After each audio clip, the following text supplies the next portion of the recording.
This here.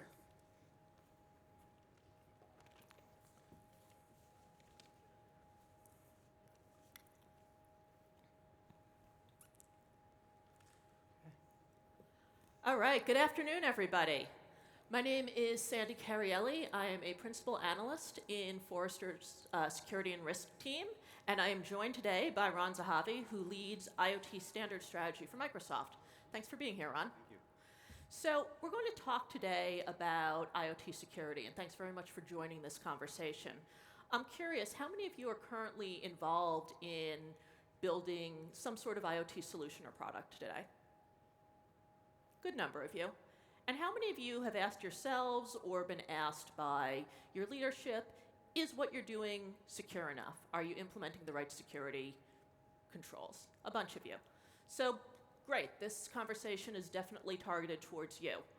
What we're going to talk today is about the IoT Security Maturity Model, which Ron and I have been working on for about the past 2 years now, right? What it is and how to apply it and how to extend it. We're going to start actually by talking about, yes, my car. That picture all the way on the left, that is my car.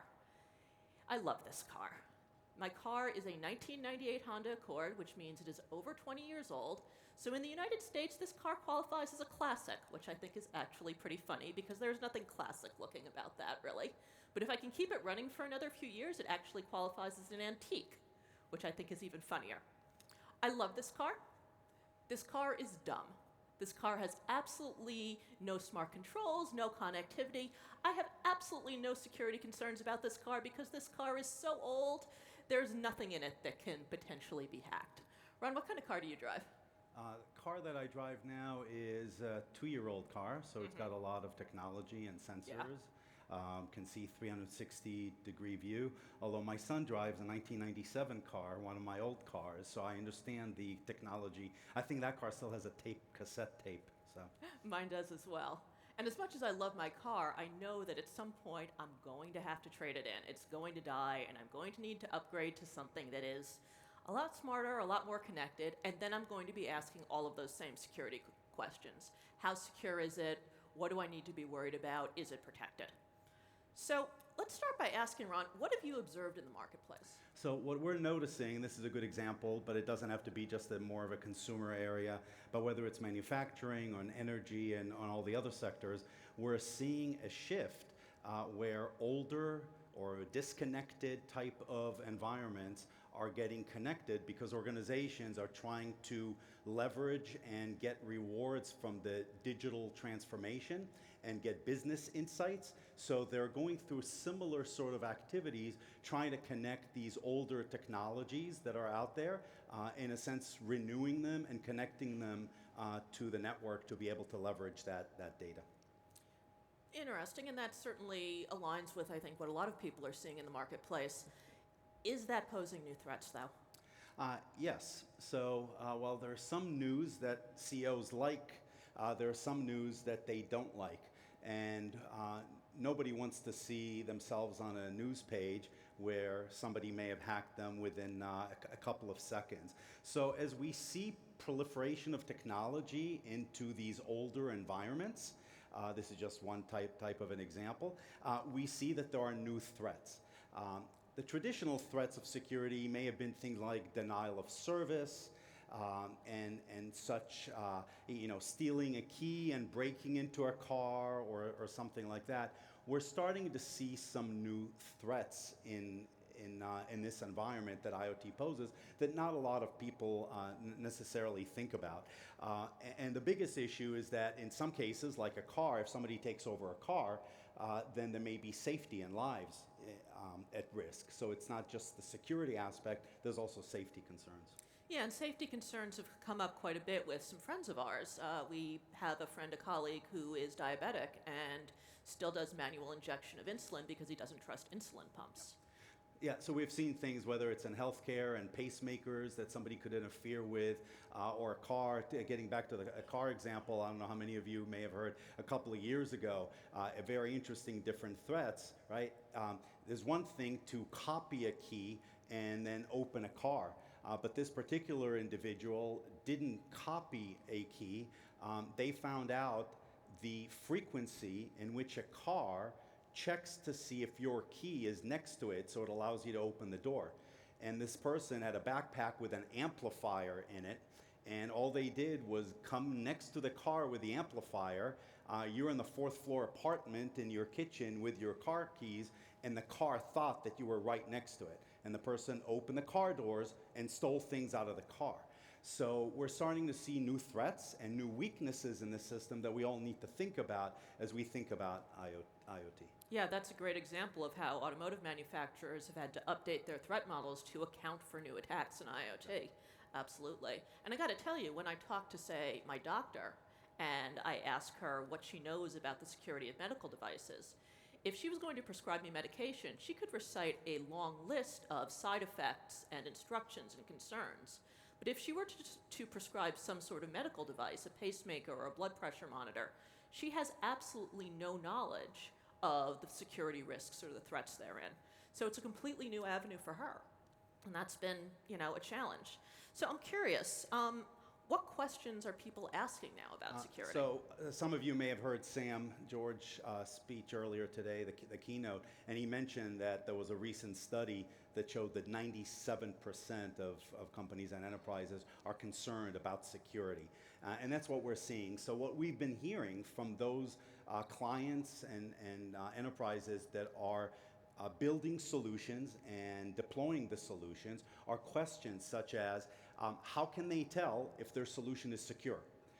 Or they may come to a company like Microsoft and say, we understand you can tell us your cloud is secure and you have processes to make sure that the people are cleared and the building is secure and you have a software development, but a solution involves also devices in the field.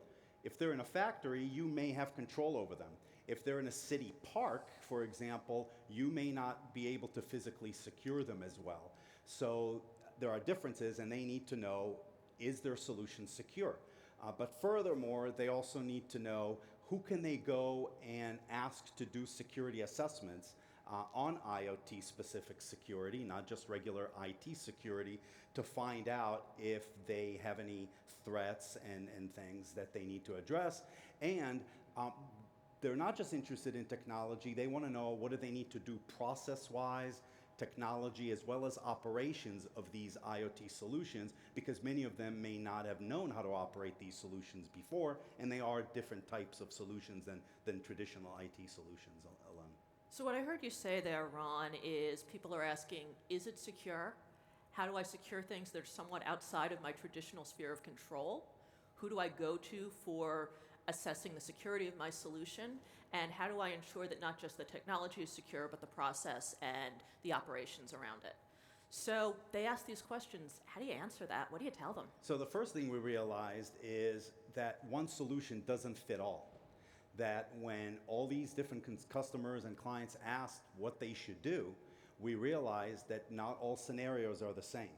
So it really depends on which industry they're in, what is the scope of their solution, how much security and investment they need differs based on that. So we'll go through a couple of examples and case studies as we go through, but a simple example is you can imagine that whether it's the car scenario or on an oil and gas rig or in a factory, there may be lives involved. The security you may need for something like that may be very different than a light switch in your home that might be a smart light. There's still threats, but it may not be exactly the same level. So it was very difficult for them to understand how much security they need, but we had to ask them these questions, and then we realized we needed something else to be able to help them understand that. Right, different industries, different use cases, very different needs. So how do we address all of those different needs? And I'll start with an example, talking to one of our colleagues about automotive security. And he typically throws up on a slide a half dozen different standards. And some of them are around safety, some of them address particular areas of security, but there is no holistic standard that he's dealing with right now that addresses automotive security, and so there's a struggle with that. How do you answer that? So we noticed that, taking that example, that an automotive industry, traditionally the security part especially when we're looking at these older cars rather than the new ones, security was different from the safety part. So Right. safety is traditionally looking at crashes and looking at the standards that tell you what you need to do to make sure the car is safe. But security was more thought of in terms of privacy. Can you track the driver and what does that mean? But looking at these new scenarios where somebody can potentially take over the car and crash it, now there's a unification needed between security and safety. But traditionally, those groups and those organizations work separately and don't work together, and now they have to figure out how to address these new threats. And that's a great segue, that need for alignment. That brings us very much into the IoT Security Maturity Model, which we've been working on for the past couple of years within the IIC. Can you tell us a little bit about the model? Yeah, so we started first, when we started down this road, we didn't want to reinvent the wheel. We didn't want to create something new. We really wanted to see if we can leverage what's out there. So these are just some examples of frameworks that we came across. And what we found when we started looking at all these different frameworks that exist out there is that some were just for security in IT environments. They didn't get into IoT. Some got into IoT, but they didn't really address security. Some addressed security, but only maybe process and not the technology. And we really needed all those aspects. So we realized that while there were a lot of different frameworks that we could leverage and use, and we did, and we'll go through that, we found that we still needed to create something that was essentially new, and that's what we'll talk about, the security maturity model, because such a framework did not exist. All right, so let's walk through the model a little bit. So I don't expect you to read this, but I'll explain in general the structure.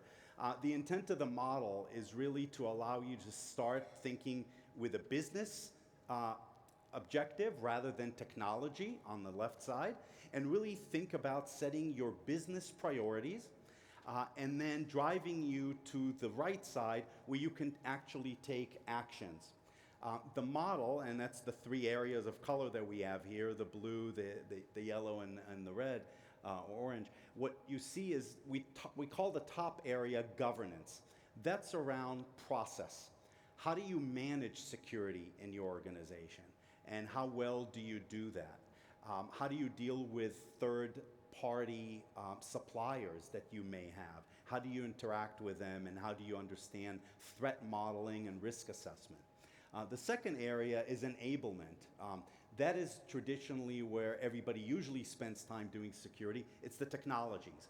So you can think about identity management, access control, those traditional technologies. But since we're looking at IoT, as I mentioned, you may now need to be in a park somewhere or outside your control and influence. Then we get into physical security as well. How can you take something and make it physically secure? And then finally, the last area we call hardening the security, and that really gets around the operations. So how do you manage the operations? How do you notice events when they occur? What do you do when they occur? How do you respond to them, and so forth? So these are three areas. Then we have sub-areas, which we call subdomains, but the real part that's important in the model are the right side, where you end up with about 18 practices. And we'll talk later how this model is extensible. This was the first version that was published. But these practices get into the specific details of what you're expected to do for each level of maturity. And we have two dimensions, and that's again a very big difference between this model and some other models. We have two dimensions. One we call comprehensiveness. That's where you see the typical ranking levels 1, 2, 3, 4. But we also have something we call scope, where you can extend the model for an industry, so industry scope, as well as device scope, down to a specific system or an IoT device that is of interest. And when we talk about the case studies, we can dive into that. Yeah, and that's a great point. And we're going to spend a little bit of time on scope later, both industry and device, because that's where the community and users can really start to get engaged. But before we get into that, when we first started talking about the security maturity model, there was a little bit of confusion about what we meant by security maturity level versus a security level. That was a misconception that we had to deal with. How did that misconception get resolved, and were there other things that came up, other misconceptions? That's a good question. So indeed, we had a lot of confusion. As we showed you the pictures earlier of the frameworks that exist out there, a lot of people thought that they already had the answer. Nothing else was needed. They had security frameworks. In fact, most of those other frameworks talk about security levels. So what we mean by that is it allows you, a security level typically allows you to understand how well does your system deal with vulnerabilities that may be out there? How well is your system operating? Is it operating as expected? And typically assessments of security levels might include things like penetration testing, when you actually test the system and have somebody come in and see if it's operating correctly or not. The maturity model, as the word implies, we're looking at the maturity. We're not looking at the system security levels. We're looking at the organizational maturity level and how well it manages and understands IoT security. So for example, you can actually have an organization with low level of maturity, but they need a very high level of security level. And they really are not going to be able to get there because they don't know how to manage. At the same time, you can have an organization that is highly mature, and then they look at their scenarios. They do it in a cyclical way where they repeat the assessments and check, but their target scenario may not require a lot of security. They may have scenarios that do require more security, but if they have a scenario that doesn't require as much security, their investment level doesn't have to be as high, and then they're able to be able to manage that better. So one of the things that we wanted to set out with the security maturity model is really address the fact that many of the other frameworks tell you all that's available, but another question we got from the clients was, how do we know how much security is enough? And which of these mechanisms do I use together? And do I need the highest level of encryption? When in fact, if you can look at your higher levels of maturity, you're able to actually suss those things out and understand in what cases you do need more and what cases you may not need as much. So that you can actually prioritize and invest appropriately, because show of hands here, does anybody have an infinite security budget? Right, didn't think so. So this allows you to direct your investment a lot more. So let's take a look at this cycle. Can you describe what we're looking at here, Ron? Yeah, so the cycle starts at the top left. If you remember, I mentioned that it starts with business objectives. So at the top left, you have the business stakeholders, CEOs, other financial people in the company. And typically, as we said earlier, they may have a very simple goal. My competitor was breached, I don't want to be breached. They'll have very high level objectives, but they don't understand the lower level of technology. What does that really mean from a technological, from a process, and a security aspect? So that's when the more of the security stakeholders, the technologists, are able to take those higher level requirements and then be able to translate them to what does it mean in a security sense. And that's what the maturity model allows you to do. It allows you to map those business objectives to the specific levels of maturity and technology that you need. And then the first step is you create a target for your scenario. And by target, we mean you pick the levels that you think for your scenario you should be at. And then either your own organization, if it has the capacity, or a third-party assessment company can be brought in to do a real assessment. And that gives you your current state. Then you compare your current state to your target state. You find out if you have gaps. You then address those gaps, and you have to repeat the cycle because you may have new threats evolve, things change, and you need to be able to either prove that you close the gap, or you may need to raise your target because of a new threat. What's interesting about this is that we're seeing business level stakeholders and technical stakeholders in that same cycle.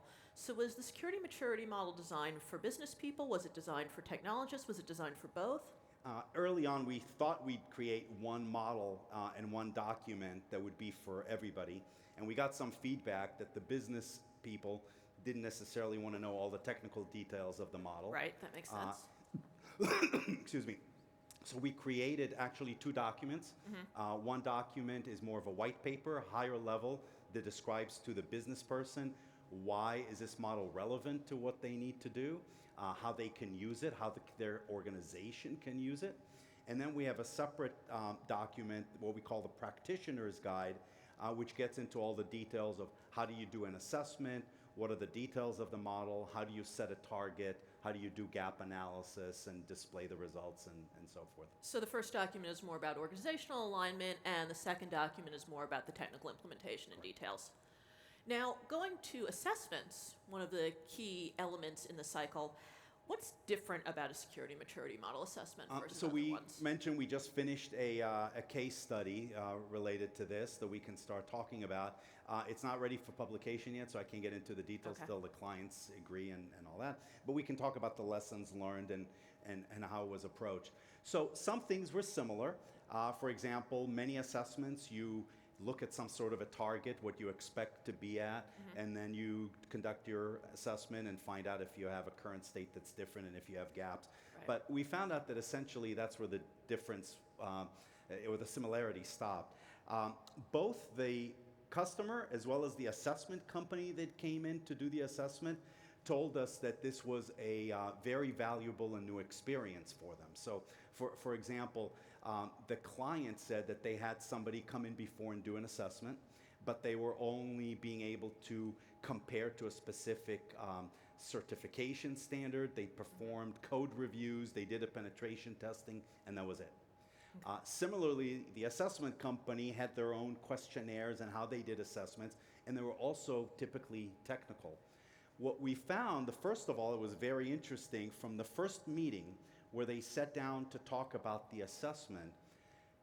Given there was a previous assessment done by a different company, which is very often, you may use different companies over the years, Right. and it was an assessment company that never worked with this customer, they came in and the model gave them a joint consensus on the language and the terminology and what the levels meant.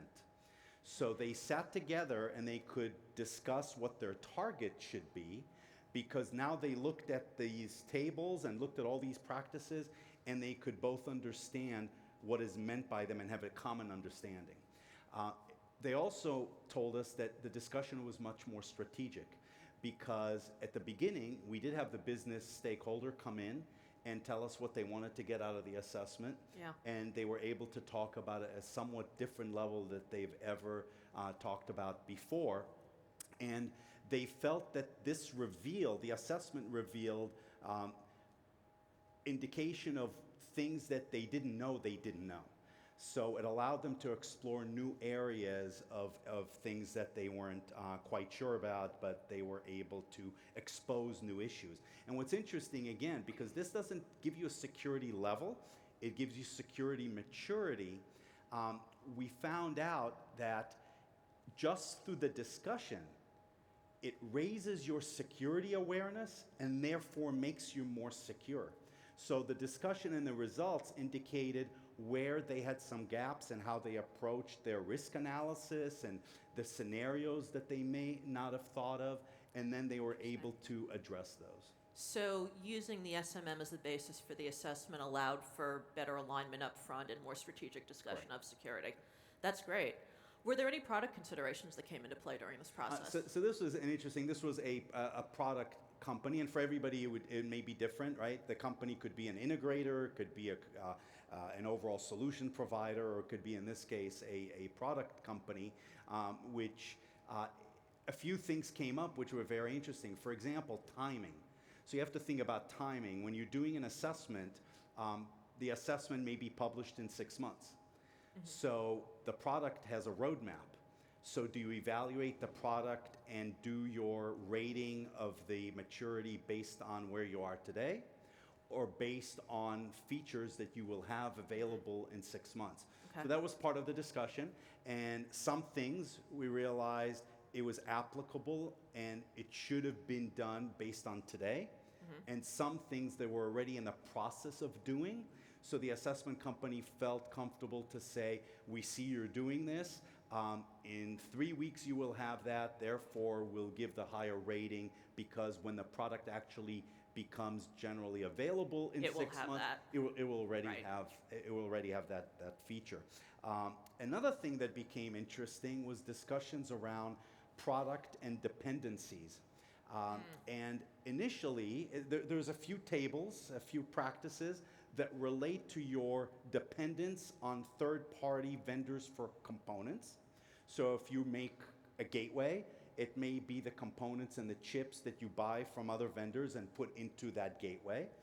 And there may be software and services that you may be dependent on other vendors. And there's maturity that associated with both of those according to the model. So at first glance, there was a discussion around did they have any third-party vendors for software components? But this group does all their development in-house, and they said that they didn't. And something interesting came out of the discussion. Again, different type of discussion that they've experienced before. So I'd be interesting maybe in a show of hands here. How many here use open source in their solutions, in your solutions? Quite a few. And during the discussion, somebody realized that while they don't have third-party vendors that they rely on, they do use some open source components. Now, assuming for a minute that your organization is mature in the way you do risk analysis and the way you manage your third parties, so that if you had a third-party vendor give you a piece of hardware into your gateway, that you have specifications and you have testing that you can do and you can understand how to do that. And that's part of your risk assessment and threat modeling.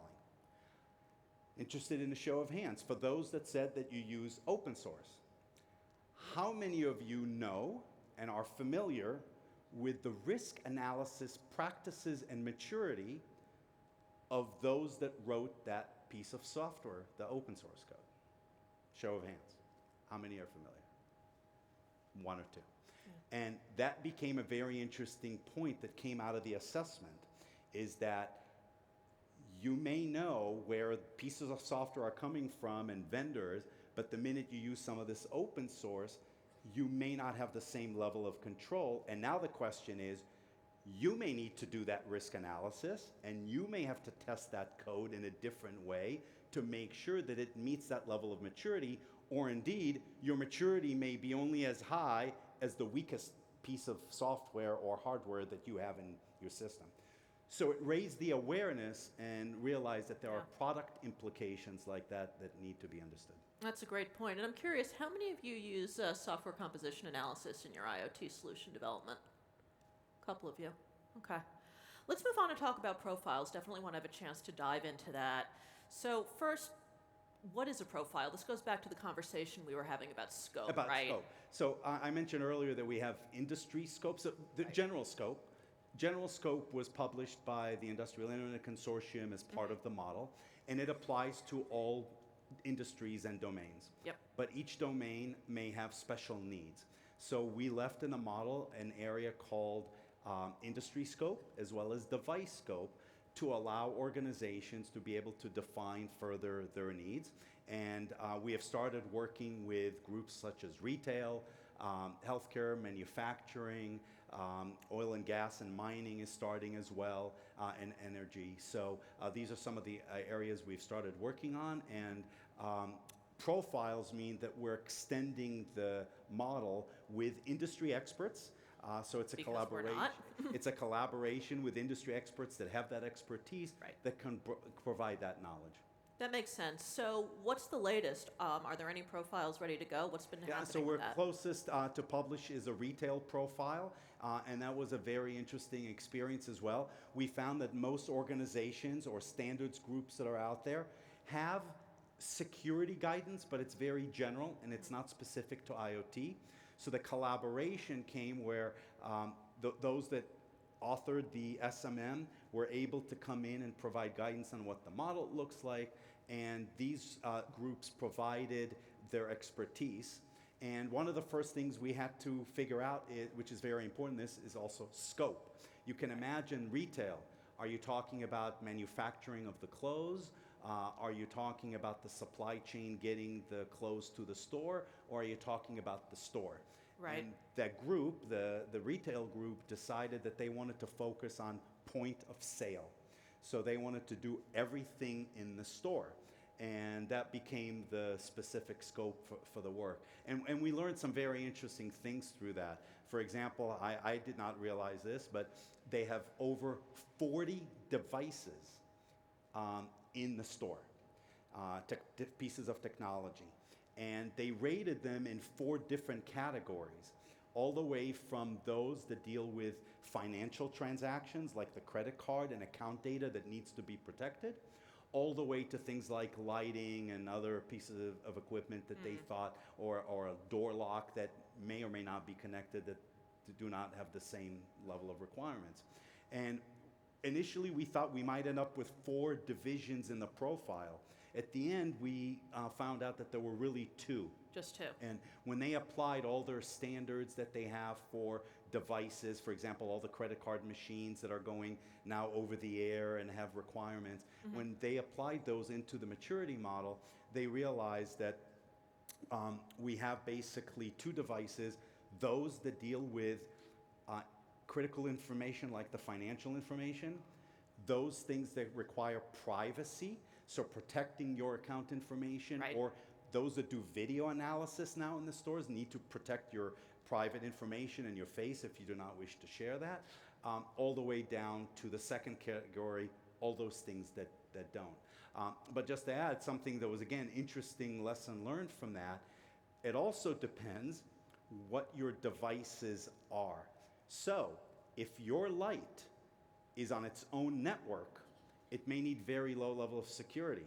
But if it's But if attached it's to something connected else, to the same network right, that your credit card machine's connected to, right. then it could be used to hack into that. I don't know how many last year or a year ago or 2 years ago heard about the case of somebody breaking into a casino, into their financial network through a fish tank, because the fish tank had a smart thermometer in it, and they were connected to the same network. So somebody was able to get through that, and they got into their overall network. So it depends on the infrastructure and how Right. it's built. Again, Interesting. different levels of maturity. Yeah, absolutely. And we learned a lot from that experience, really working with that retail group closely. So we went through this process of creating profiles, and we know that organizations are going to use the model to set target maturities. Once you have a target maturity set, how do you get guidance as to what you need to do? So let me see.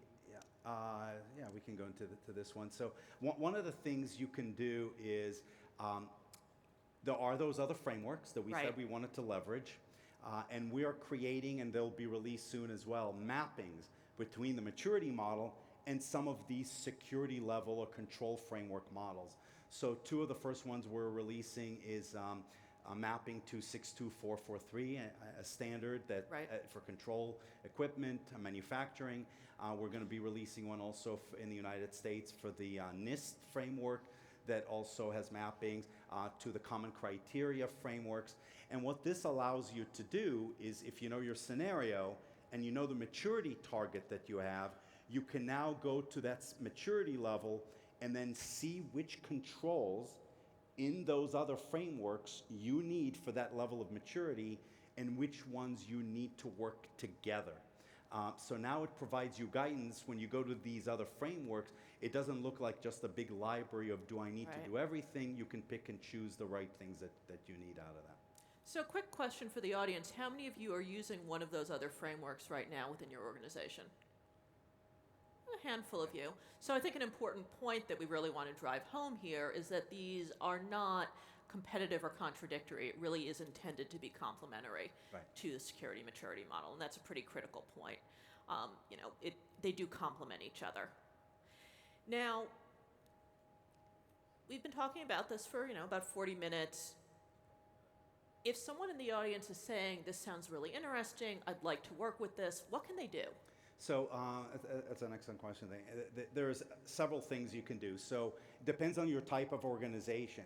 If you are in a vertical industry, if you're interested to see your industry having IoT guidance specific for your scenarios, please either tell your groups to reach out to us or reach out to us directly. The way we've been doing this is the IIC has liaison agreements with almost every standard and other consortia that's out there. So we already have relationships that we can collaborate. And as I mentioned, we bring the knowledge of the maturity model. These groups bring the knowledge of their industries, Right. and we're able to work together to create these profiles which then they can publish, so that their organizations can actually publish it. Some publish it as white papers, some are going to publish it as standards, augmented standards to go along with the current standards that they have for their industry.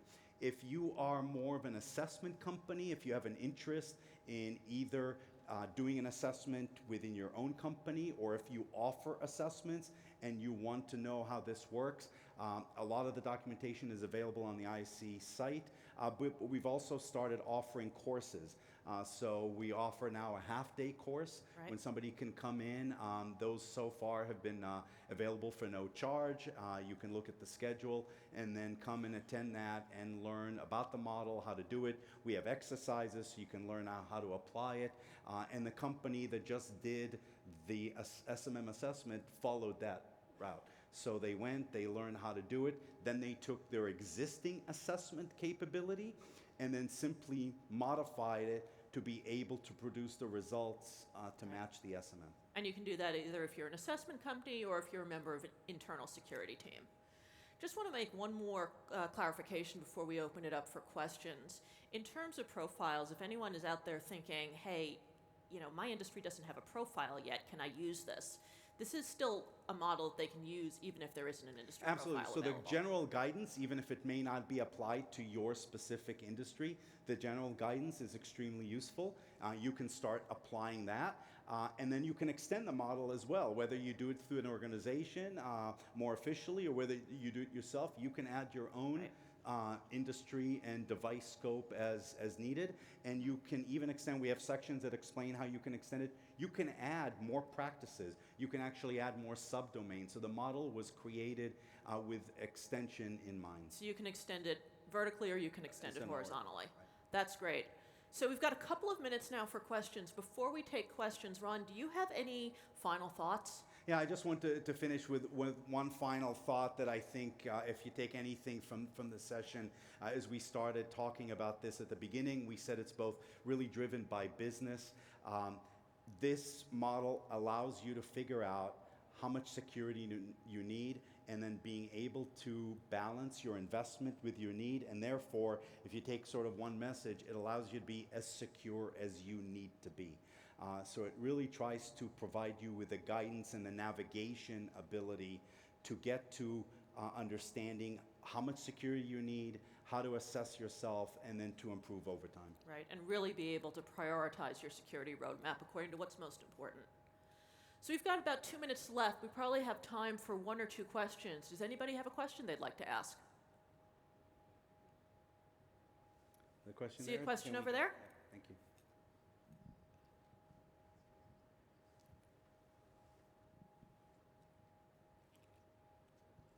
Thank you so much. My name is Andrei Kostin. Have a quick question. So how does this SMM profiles maps or looks compared to ENISA's guidelines for secure software development, where they also map EU's view on different NIST, UL 2900 and so forth. So basically they map almost to 20 different security models. Correct. Yes. Thank you. Thank you. So we have been looking at that one as well. We will release a mapping as well. NIST framework does something very similar. It maps 62443 and it maps COBIT and other models as well. The interesting thing that we found is that we approached the mapping initially in two different ways, and we learned something from that. First time we tried to do it is through those frameworks first. And we realized that if you start at those frameworks, you may be at the access control table. And the access control table will tell you what does 62443 do and COBIT and all these others. And NISA does some similar things as well. We realized that we needed to do a reverse mapping, that we needed to map from the practices up, because the practices may end up being mapped to multiple tables. It's not a one-to-one mapping. So if you only map it one way, even if you use some of the NIST frameworks and all that, you may end up with a very specific subsection of 62443. But if you mapped it from these practices, you may find out that you need to map to 5 tables in 62443, and therefore 5 different NIST higher level categories. So we redid the mapping, and we're going to release it that way. And what's nice about it is that the model, if you're at a level 2, it tells you all the sections in these frameworks that you need to do. If you're at a level 3, it is assumed that you've done everything before plus the new areas. So now if you go to the SMM, you can get from it the specific list of all the relevant areas in those. So we started with 62443 separately. We then are doing the NIST and the common criteria, and we'll do an ISA and others as we have time. If anybody here would like to work with us, we can speed that up and collaborate. Our approach is usually we look for an expert that has familiarity with those other frameworks. We ask them to do it first, and then we send it to those organizations for review and feedback. So we always expect it to be a collaboration to be able to produce that. Yes, this is absolutely all about collaboration. And yes, all of these mappings and framework mappings and the SMM itself are all going to be available on the IIC website. So if you're interested in any of this, definitely we encourage you to visit the IIC website and download the documents that you're interested in. With that, we are out of time. Ron, I'd like to thank you for joining us today, and I'd like to thank everyone in the audience If you have for any other joining us. questions, please, we're here. I'm here through the rest of the week. Love for you to ask. So. All right, thank you very much. Thank you very much.